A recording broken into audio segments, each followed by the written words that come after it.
ओम नमो भगवते वासुदेवाय। प्रिय श्रद्धालु भक्तजनों, आप सभी का हार्दिक स्वागत एवं अभिनंदन। आज हम श्रीमद् भागवत महापुराण के प्रथम स्कंद के 9वें अध्याय का पाठ श्रवण करेंगे। इस अध्याय में महाभारत युद्ध के पश्चात सरसैया पर विराजमान भीष्म पितामह द्वारा भगवान श्री कृष्ण की दिव्य स्तुति एवं धर्म के गूढ़ रहस्यों का अद्भुत वर्णन मिलता है। यह अध्याय हमें कर्तव्य, भक्ति, त्याग और भगवान के प्रति समर्पण का दिव्य संदेश प्रदान करता है। आइए मन को एकाग्र कर श्रद्धा और भक्ति भाव से भगवान श्री हरि का स्मरण करते हुए इस पावन पाठ का शुभ आरंभ करें। सूत जी कहते हैं कि इस प्रकार राजा युधिष्ठिर प्रजा द्रोह से भयभीत हो गए। फिर सब धर्मों का ज्ञान प्राप्त करने की इच्छा से उन्होंने कुरुक्षेत्र की यात्रा की, जहां विषम पितामह सरसैया पर पड़े हुए थे। सौनक आदि ऋषियों उस समय उन सब भाइयों ने स्वर्ण जटित रथों पर, जिनमें अच्छे अच्छे घोड़े जुते हुए थे, सवार होकर अपने भाई युधिष्ठिर का अनुगमन किया। उनके साथ व्यास, धौन आदि ब्राह्मण भी थे। सौनक जी अर्जुन के साथ भगवान श्री कृष्ण भी रथ पर चढ़कर चले। उन सब भाइयों के साथ महाराज युधिष्ठिर की ऐसी शोभा हुई मानो यक्षों से घिरे हुए स्वयं कुबेर ही जा रहे हैं। अपने अनुचरों और भगवान श्री कृष्ण के साथ वहां जाकर पांडवों ने देखा कि भीष्म पितामह स्वर्ग से गिरे हुए देवता के समान पृथ्वी पर पड़े हैं। उन लोगों ने उन्हें प्रणाम किया। सौनक जी उसी समय भरतवंशियों के गौरव रूप भीष्म पितामह को देखने के लिए सभी ब्रह्म ऋषि, देव ऋषि और राज ऋषि वहां आए। पर्वत, नारद, धौम्य, भगवान व्यास, बृहदक्ष, भारद्वाज शिष्यों के साथ परशुराम जी, वशिष्ठ, इंद्र, प्रमद, तृप्त, गृत्समद, असित, कक्षीमान, गौतम आदि, अत्रि, विश्वामित्र, सुदर्शन और भी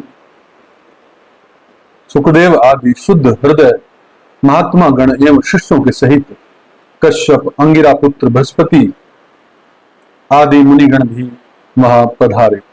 भीष्म पितामह धर्म को और देश काल के विभाग को कहां किस समय क्या करना चाहिए, इस बात को जानते थे। उन्होंने उन बड़भागी ऋषियों को सम्मिलित हुआ देखकर उनका यथा योग्य सत्कार किया। वे भगवान श्री कृष्ण का प्रभाव भी जानते थे, अतः उन्होंने अपने लीला से मनुष्य का वेश धारण करके वहां बैठे हुए तथा जगदीश्वर के रूप में हृदय में विराजमान भगवान श्री कृष्ण की बाहर और भीतर दोनों जगह पूजा की। पांडव बड़े विनय और प्रेम के साथ भीष्म पितामह की आंखें प्रेम के आंसुओं से भर गई। उन्होंने उनसे कहा कि धर्मपुत्रों, हाय हाय, यह बड़े कष्ट और अन्याय की बात है कि तुम लोगों को ब्राह्मण, धर्म और भगवान के आश्रित रहने पर भी इतने कष्ट के साथ जीना पड़ा, जिसके तुम कदापि योग्य नहीं थे। अतिरथी पांडु की मृत्यु के समय तुम्हारी अवस्था बहुत छोटी थी। उन दिनों तुम लोगों के लिए कुंती रानी को और साथ साथ तुम्हें भी बार बार बहुत से कष्ट झेलने पड़े। जिस प्रकार बादल वायु के वश में रहते हैं, वैसे ही लोकपालों के सहित सारा संसार काल भगवान के अधीन है। मैं समझता हूं कि तुम लोगों के जीवन में ये जो अप्रिय घटनाएं घटित हुई हैं वे सब उन्हीं की लीला है। नहीं तो जहां साक्षात धर्मपुत्र राजा युधिष्ठिर हो, गदाधारी भीम सेन हो और धनुधारी अर्जुन रक्षा का काम कर रहे हों, गांडीव धनुष हो और स्वयं श्री कृष्ण सुहृद हो, भला वहां भी विपत्ति की संभावना है। ये काल रूप श्री कृष्ण कब क्या करना चाहते हैं इस बात को कभी कोई नहीं जानता। बड़े बड़े ज्ञानी भी इसे जानने की इच्छा करके मोहित हो जाते हैं। युधिष्ठिर संसार की ये सब घटनाएं ईश्वरेच्छा के अधीन है, उसी का अनुसरण करके तुम इस अनाथ प्रजा का पालन करो, क्योंकि अब तुम ही इसे स्वामी और इसे पालन करने में समर्थ हो। ये श्री कृष्ण साक्षात भगवान है, ये सब के आदि कारण और परम पुरुष नारायण है। अपनी माया से लोगों को मोहित करते हुए ये यदुवंशों में छिपकर लीला कर रहे हैं। इनका प्रभाव अत्यंत गूढ़ एवं रहस्यमय है।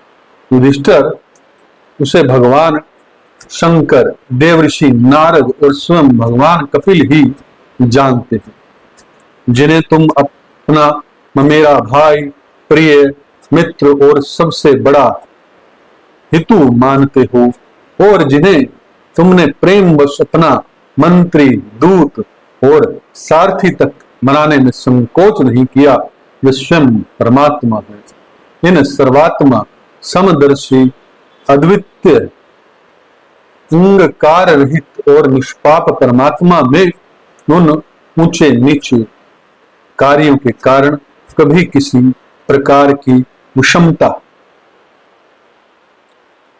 नहीं होती। युधिष्ठिर इस प्रकार सर्वत्र सम्म होने पर भी देखो तो सही वे अपने अनन्य प्रेमी भक्तों पर कितनी कृपा करते हैं। यही कारण है कि ऐसे समय में जबकि मैं अपने प्राणों का त्याग करने जा रहा हूं, इन भगवान श्री कृष्ण ने मुझे साक्षात दर्शन दिया। भगवत प्राण योगी पुरुष भक्ति भाव से इनमें अपना मन लगाकर और वाणी से इनके नाम का कीर्तन करते हुए शरीर का त्याग करते हैं और कामनाओं से तथा कर्म के बंधन से छूट जाते हैं। वे ही देव देव भगवान अपने प्रसन्न हास्य और रतन कमल के समान अरुण नेत्रों से, उलसित मुख वाले चतुर्भुज रूप से, जिसका और लोगों को केवल ध्यान में दर्शन होता है, तब तक यही स्थिर रहकर प्रतीक्षा करें जब तक मैं इस शरीर का त्याग न करूं। सूत जी कहते हैं कि युधिष्ठिर ने अपनी यह बात सुनकर सरसैया पर सोए हुए भीष्म पितामह से बहुत से ऋषियों के सामने ही नाना प्रकार के धर्मों के संबंध में अनेकों रहस्य पूछे। तब तत्ववेता भीष्म पितामह ने वर्ण और आश्रम के अनुसार पुरुष के स्वाभाविक धर्म और वैराग्य तथा राग के कारण विभिन्न रूप से बतलाए हुए निर्वृत्ति और प्रवृत्ति रूप विविध धर्म, दान धर्म, राजधर्म, मोक्ष धर्म, स्त्री धर्म और भगवत धर्म, इन सब का अलग अलग संक्षेप और विस्तार से वर्णन किया।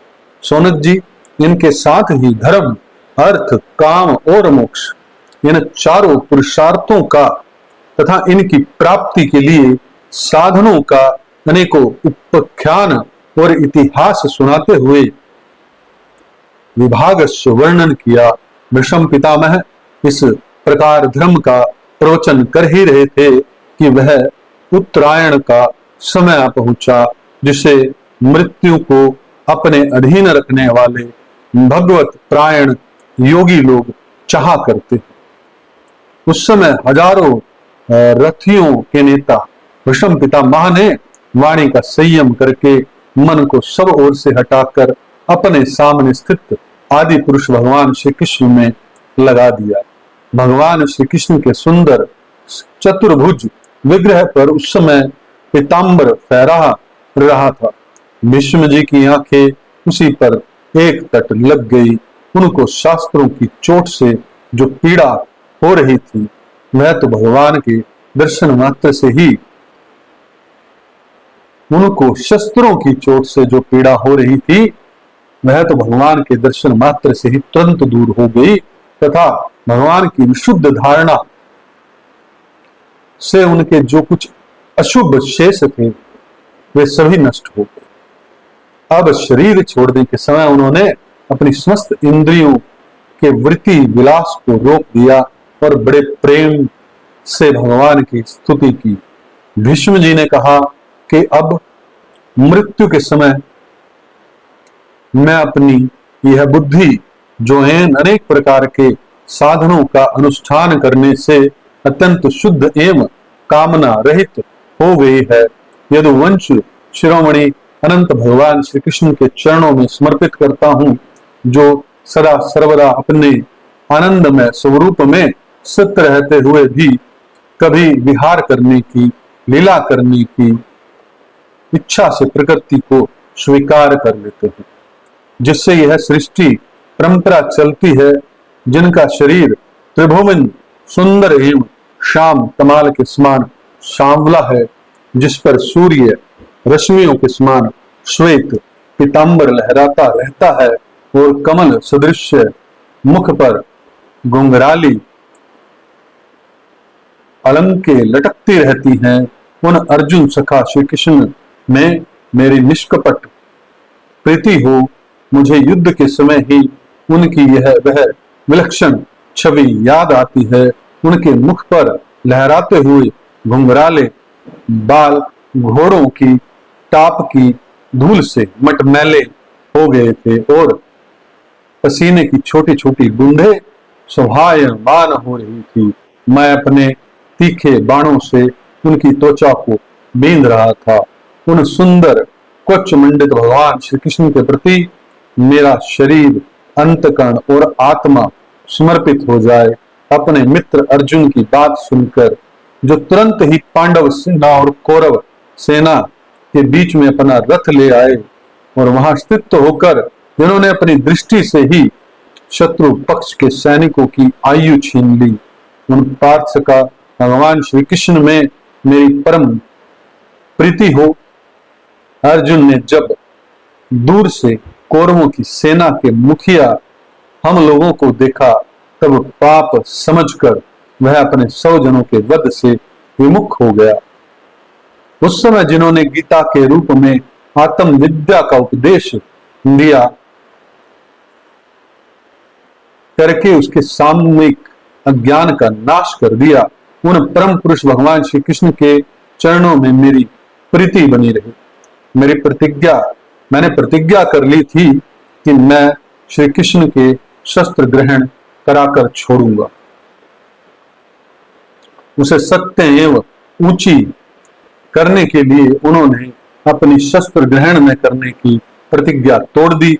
उस समय वे रथ से नीचे कूद पड़े और सिंह जैसे हाथी को मारने के लिए उस पर टूट पड़ता है, वैसे ही रथ का पहिया लेकर मुझ पर झपट पड़े।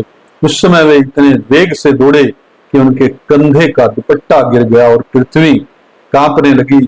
मुझ आता ताय ने तीखे बाण मार मार कर उनके शरीर का कुछ तोड़ डाला था, जिससे सारा शरीर लहूलुहान हो रहा था। अर्जुन के रोकने पर भी वे बलपूर्वक मुझे मारने के लिए मेरी ओर दौड़े आ रहे थे। वही भगवान श्री कृष्ण जो ऐसा करते हुए भी मेरे प्रति अनुग्रह और भक्त वत्सलता से परिपूर्ण थे, मेरी एकमात्र गति हो, आश्रय हो।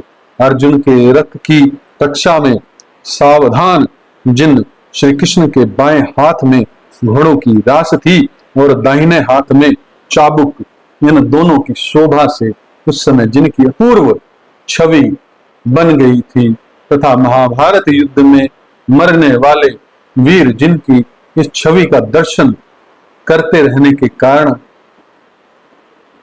साक्ष्य रूप मोक्ष को प्राप्त हो गए, उन्हीं पार्थ सारथी भगवान श्री कृष्ण में मुझ मरना सत्र की परम प्रीति हो, जिनकी लटकीली सुंदर चाल, हाव भाव युक्त चेष्टाएं, मधुर मुस्कान और प्रेम भरी चितवन से अत्यंत सम्मानित गोपियां रासलीला में उनके अंतर धान हो जाने पर प्रेमोन्माद से मतवाली होकर जिनकी लीलाओं का अनुकरण करके तन्मय हो गई थी, उन्हीं भगवान श्री कृष्ण को मेरा परम प्रेम हो।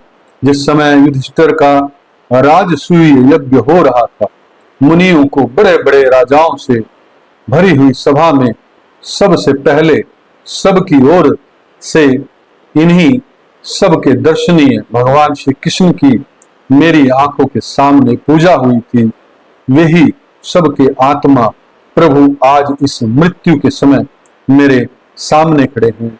जैसे एक ही सूर्य अनेक आंखों से अनेक रूपों में दिखते हैं, वैसे ही अजन्मा भगवान श्री कृष्ण अपने द्वारा ही रचित अनेक शरीरधारियों के हृदय में अनेक रूप से जान पड़ते हैं। वास्तव में तो वे एक और सबके हृदय में विराजमान है। उन्हीं इन भगवान श्री कृष्ण को मैं भेद ब्रह्म से रहित होकर प्राप्त हो गया हूं। सूत जी कहते हैं कि इस प्रकार विषम पितामह ने मन, वाणी और दृष्टि की वृत्तियों से आत्म स्वरूप भगवान श्री कृष्ण में अपने आप को लीन कर दिया। उनके प्राण वहीं विलीन हो गए और वे शांत हो गए। उन्हें अनंत ब्रह्मा में लीन जानकर सब लोग वैसे ही चुप हो गए, जैसे दिन के बीत जाने पर पक्षियों का कलरव शांत हो जाता हो। उस समय देवता और मनुष्य नगाड़े बजाने लगे। साधु स्वभाव के राजा उनकी प्रशंसा करने लगे और आकाश से पुष्पों की वर्षा होने लगी। सोनक जी युधिष्ठिर ने उनके मृत शरीर की अंत्योष्टि क्रिया कराई और कुछ समय के लिए वे शोक मगन हो गए। उस समय मुनियों ने बड़े आनंद से भगवान श्री कृष्ण की उनके रहस्य नाम से लेकर स्तुति की। इसके पश्चात अपने हृदय को श्री कृष्ण में बनाकर वे अपने अपने आश्रमों को लौट गए। तदंतर भगवान श्री कृष्ण के साथ युधिष्ठिर हस्तिनापुर चले आए और उन्होंने वहां अपने चाचा धृतराष्ट्र और तपस्विनी गंधारी को डांडस बधाया।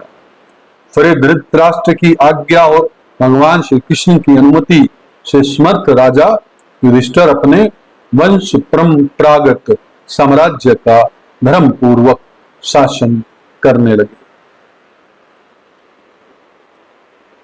इसी के साथ श्रीमद् भागवत महापुराण के प्रथम स्कंद के 9वें अध्याय का पावन पाठ संपन्न होता है। इस अध्याय में भीष्म पितामह की अटूट भक्ति, धर्म के प्रति उनकी निष्ठा और भगवान श्री कृष्ण के प्रति उनका समर्पण हम सभी के लिए प्रेरणा का स्रोत है। प्रार्थना है कि भगवान श्री कृष्ण की कृपा आप सभी पर सदैव बनी रहे और आपके जीवन में धर्म, भक्ति, ज्ञान एवं शांति का प्रकाश निरंतर फैलता रहे। बोलिए श्री कृष्ण भगवान की जय। श्रीमद् भागवत महापुराण की जय। विषम पिता की जय। आप सभी का इस दिव्य पाठ में सहभागी बनने के लिए हार्दिक धन्यवाद। सर्वे भवन्तु सुखिनः। हरि ओम तत्सत्।